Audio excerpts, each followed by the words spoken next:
Yeah, the COVID-19 has really been a life changer for me, and specifically a career changer.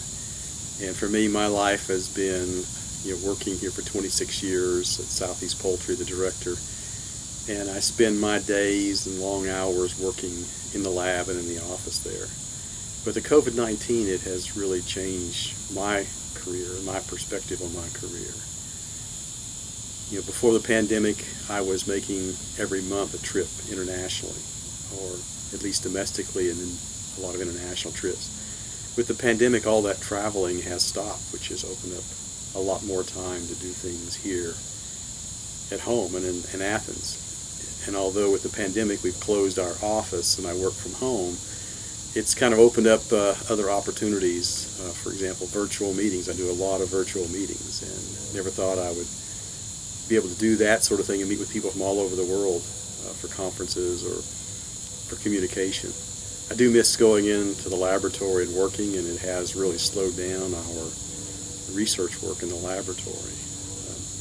But that's part of facing a pandemic, is learning how to change the way you do things, whether it's work or at home, to reduce the risk that you have in getting exposed and potentially getting infected, and vice versa if you become infected, to prevent you from spreading it to other people. So it's been a mixed bag of how to adapt to change, and I think that's the lesson for all of us, is we have to adapt to change. Well, greetings, Campus View family.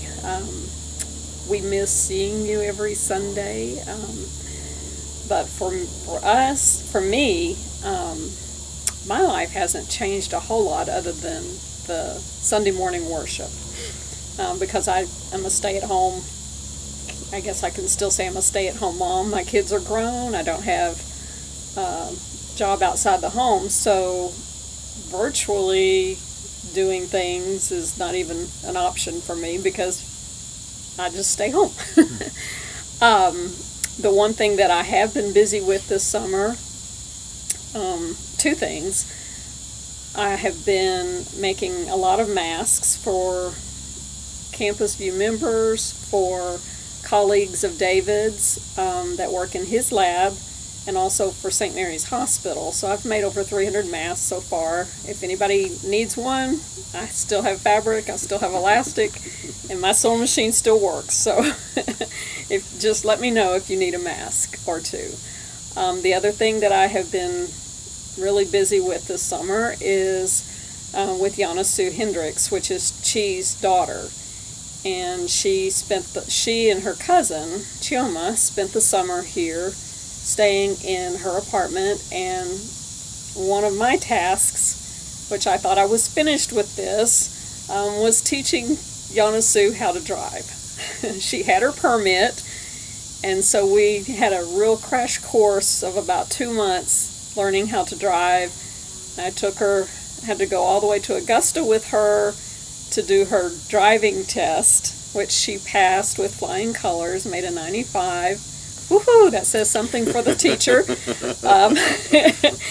And then we spent time trying to renew her passport, her work visa, various important documents that she has not been able to get because of COVID-19. And so we made trips to the embassies and places that, a lot of communication trying to just get her ready to go to Abilene. And so she left on Friday morning with another friend, a lady that lives in Texas, and drove to Abilene. And so she's settled in there, so I'm sure she would appreciate all your prayers for her as she starts her master's program. So that's kind of been my summer.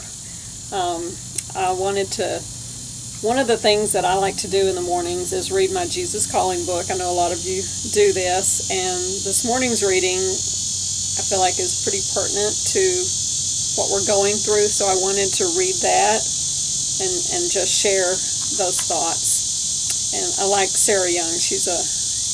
When she writes, it's like you're listening to Jesus talking to you. Find me in the midst of the maelstrom, sometimes Sometimes events whirl around you so quickly that they become a blur. Whisper my name in recognition that I am still with you. Without skipping a beat in the activities that occupy you, you find strength and peace through praying my name. Later, when the happenings have run their course, you can talk with me more fully. Accept each day as it comes to you. Do not waste your time and energy wishing for a different set of circumstances. Instead, trust me enough to yield to my design and purposes. Remember that nothing can separate you from my loving presence. You are mine. And she references Philippians 2, verses 9 through 11. And I'm going to read that for you. Therefore God exalted him to the highest place and gave him the name that is above every name, that at the name of Jesus every knee should bow in heaven and on earth and under the earth, and every tongue acknowledge that Jesus Christ is Lord, to the glory of God the Father. So I think if we just look to Christ for our guidance and our strength, we'll get through this. So for me, what I think keeps me going is thinking about King David. And throughout his life, many times he was pursued by other men that were intent upon capturing him and killing him. And these are times that he had no control over his life. But he did his best in surviving, but he got that strength from his belief in God and his trust in God. And I'm going to read a passage we're all familiar with, the 23rd Psalm. And I'm going to read it from the New English Translation. The Lord is my shepherd, I lack nothing. He takes me to lush pastures. He leads me to refreshing water. He restores my strength. He leads me down the right paths for the sake of his reputation. Even when I must walk through the darkest valley, I fear no danger, for you are with me. Your rod and your staff assure me. You prepare a feast before me in plain sight of my enemies. You refresh my head with oil. My cup is completely full. Surely your goodness and faithfulness will pursue me all my days, and I will live in the Lord's house for the rest of my life.